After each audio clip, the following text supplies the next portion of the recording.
striking someone, they end up injuring their own wrist or their knuckles and so on. It's not because their hand is not strong or well trained, but because they do not train their reflexes to get a fist tight and firm at the fraction of a second when it's required. There's always a difference between a person who fights in a ring or trains for a competition and a person who trains to fight on the street or for unarmed combat. We at Jukaado train for unarmed combat, and for me it's very important that whenever, if any of my students ever need to defend themselves and they strike someone, I don't want them to injure their own knuckle, own wrist. So the basic right way to close your fist would be curl the fingers, close your fist tight and keep your thumb.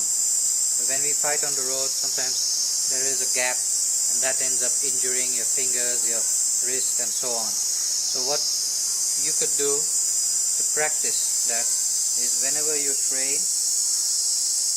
don't start from your hand position up. Don't start with your knuckles already, your fist already curled up.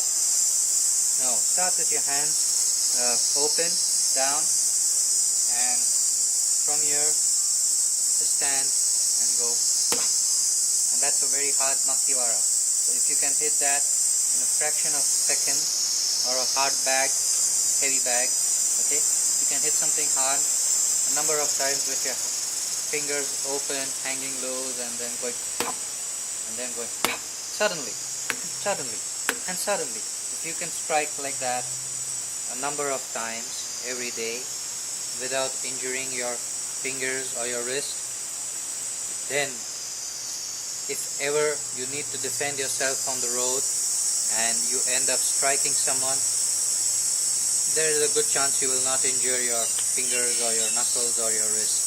So do try it, keep practicing, and there's always going to be a difference between training for a competition and training to survive. So you have to decide what you want to do and train accordingly. Happy training. Thank you.